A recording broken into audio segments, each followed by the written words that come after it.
हरे कृष्णा, राधे राधे। आप सभी का दिन शुभ और मंगलमय हो। आज के वीडियो में सुनिए श्रीमद् भागवत गीता का 11वां अध्याय।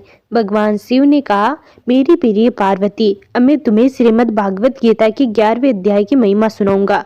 इसकी पूरी महिमा बताना संभव नहीं है क्योंकि इसमें हजारों कथाएं हैं। मैं उनमें से केवल एक ही बताऊंगा। परिणीता नदी के तट पर मेघागढ़ नाम का एक बड़ा शहर है जिसमें जगत ईश्वर का प्रसिद्ध मंदिर है। जगत ईश्वर अपने हाथ में धनुष धारण किए हुए हैं। उस मेघागढ़ शहर में सुनंदा नाम का एक शुद्ध ब्राह्मण रहता था जो जीवन भर ब्रह्मचारी रहा। सुनंदा भगवान जगत ईश्वर के सामने बैठकर श्रीमद् भागवत गीता के 11वें अध्याय का पाठ करते थे और भगवान के विश्व रूप का स्मरण करते थे। श्रीमद् भागवत गीता के उस 11वें अध्याय का पाठ करने से उन्हें अपनी इंद्रियों पर पूर्ण नियंत्रण हो पाया और वे निरंतर भगवान जगत ईश्वर का स्मरण करने में सक्षम हो गए। एक बार वह शुद्ध ब्राह्मण सुंदर गोदावरी नदी के तट पर तीर्थों की यात्रा पर गया। उसने ब्रज तीर्थ से लेकर सभी पवित्र स्थानों का भ्रमण किया।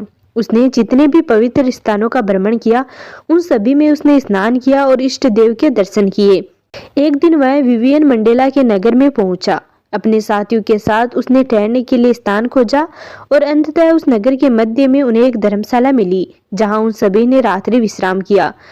जब सुनंद प्रातः उठा तो उसने देखा कि उसके सभी साथी जा चुके थे। उन्हें खोजते हुए उसकी मुलाकात नगर के मुखिया से हुई जो तुरंत उनके चरणों में गिर पड़ा और बोला, हे महान ऋषि, मैं यह नहीं कह सकता कि आपके सभी साथी चले गए हैं, लेकिन मैं आपको बता सकता हूँ कि आपके समान कोई भक्त नहीं है। मैंने आपके समान शुद्ध व्यक्ति कभी नहीं देखा। हे मेरे प्रिय ब्राह्मण, मैं आपसे इस नगर में रहने की विनती करता हूँ। जब सुनंदा ने गांव के मुखिया की विनम्र प्रार्थना सुनी तो उसने कुछ दिन वहीं रहने का फैसला किया। मुखिया ने सुनंदा के रहने के लिए हर तरह की व्यवस्था की और दिन रात उनकी सेवा में लगा रहा। 8 दिन बीतने के बाद गांव वाला सुनंदा के पास आया और जोर जोर से रोने लगा और बोला, हे शुद्ध ब्राह्मण, कल रात एक राक्षस ने मेरे बेटे को खा लिया। सुनंदा ने पूछा, वह राक्षस कहाँ रहता है और आपके बेटे को कैसे खा लिया? ग्रामीण ने उत्तर दिया, इस नगर में एक बहुत ही भयानक राक्षस रहता है जो प्रतिदिन जब चाहे ग्रामीणों को खा जाता था। एक दिन हम सब उस राक्षस के पास गए और उससे हमारी रक्षा करने की प्रार्थना की, जिसके बदले में हम उसे प्रतिदिन का भोजन देंगे। एक धर्मशाला बनाई गई है और जो भी यात्री यहाँ आते थे उन्हें वहां रहने के लिए भेज दिया जाता था और जब वे सोते थे तो राक्षस उन्हें खा जाता था।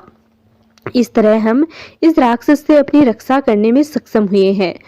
आप अपने साथियों के साथ उस धर्मशाला में रुके थे, लेकिन उस राक्षस ने आपको और बाकी सभी को नहीं खाया। इसका कारण मैं आपको बताता हूँ। कल रात मेरे बेटे का एक मित्र आया था, लेकिन मुझे यह एहसास नहीं था कि वह मेरे बेटे का बहुत करीबी और प्रिय मित्र था, इसलिए मैंने उसे धर्मशाला में रहने के लिए भेज दिया। बाद में जब मेरे बेटे को पता चला तो वह उसे धर्मशाला से वापस लाने की कोशिश करने के लिए उसके पीछे गया, लेकिन जब वह वहां गया तो उसे भी उस राक्षस ने खा लिया। आज सुबह मैं उस राक्षस के पास गया और उससे पूछा कि उसने मेरे बेटे को अन्य यात्रियों के साथ क्यों खाया। मैंने उससे यह भी पूछा कि क्या कोई तरीका है जिससे मैं अपने बेटे को वापस पा सकूं। उस राक्षस ने मुझसे कहा, मुझे नहीं पता कि तुम्हारा बेटा भी धर्मशाला में घुस गया था, इसलिए उसे भी सभी लोगों के साथ खा लिया गया। जहां तक उसे वापस पाने की बात है तो वह तभी संभव होगा जब मैं इस राक्षस शरीर से मुक्त हो पाऊंगा, और वह भी श्रीमद् भागवत गीता के 11वें अध्याय का प्रतिदिन पाठ करने वाले व्यक्ति की कृपा से।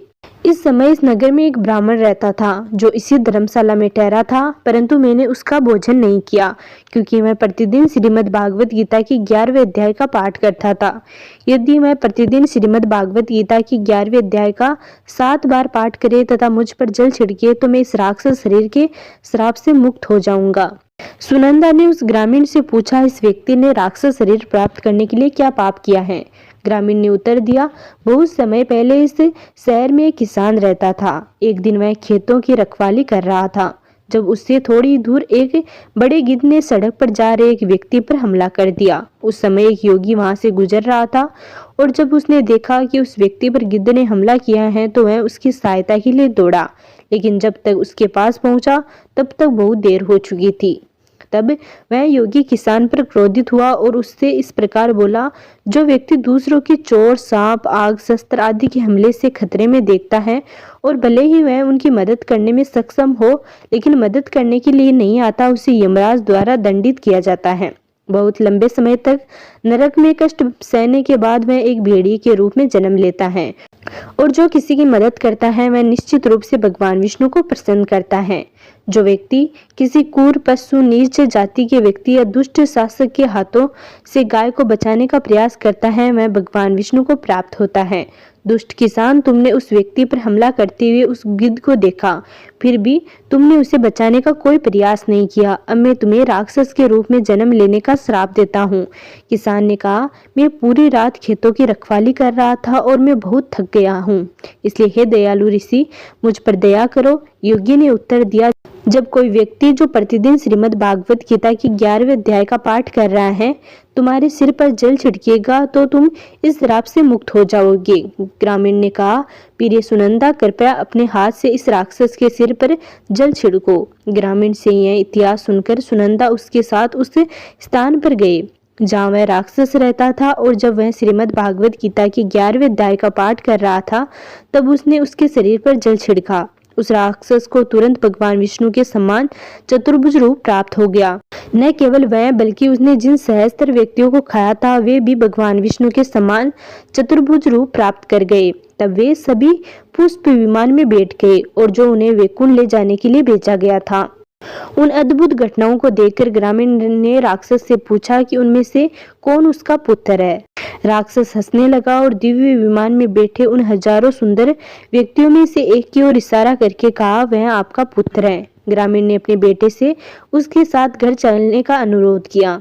उसने पिता के अनुरोध को सुनकर बेटे ने मुस्कुराते हुए कहा, मेरे प्रिय महाराज, कई बार आप मेरे पुत्र रहे हैं और मैं आपका, लेकिन अब इन महान शुद्ध भक्त सुनंदा की कृपा से मैं जन्म और मृत्यु के इस चक्कर से मुक्त हो गया हूँ और अब मैं अपने असली घर वैकुंठ जा रहा हूँ। प्रिय मोदे, कृपा सुनंदा के चरण कमलों की शरण ले और उनसे श्रीमद् भागवत गीता की 11वें अध्याय सुने और आप भी भगवान विष्णु के धाम को प्राप्त करने में सक्षम होंगे, इसमें कोई संदेह नहीं है। भगवान कृष्ण के मुख से ये अमृत उपदेश उनके मित्र अर्जुन के प्रश्नों के उत्तर में कुरुक्षेत्र के युद्ध के मैदान में आए थे और केवल इस प्रवचन को सुनने और सुनाने से ही हम उस कड़ी गांठ को तोड़ सकते हैं जो हमें जन्म और मृत्यु के इस चक्कर में बांध रही है। भगवान शिव ने कहा, अपने पिता से ज्ञान से पूर्ण ये वचन कहकर वे अन्य सभी भाग्यशाली आत्माओं के साथ वैकुंठ को चले गए और उसके पिता ने सुनंदा से श्रीमद् भागवत गीता की 11वें अध्याय की शिक्षा ली और शीघ्र ही वे भी वैकुंठ चले गए। ये पार्वती, तुमने श्रीमद् भागवत गीता की 11वें अध्याय की महिमा सुनी जो समस्त पापों का नाश करने में सक्षम है। तो ये था श्रीमद् भागवत गीता का 11वां अध्याय। अगले वीडियो में जानेंगे श्रीमद् भागवत गीता के अगले अध्यायों के बारे में।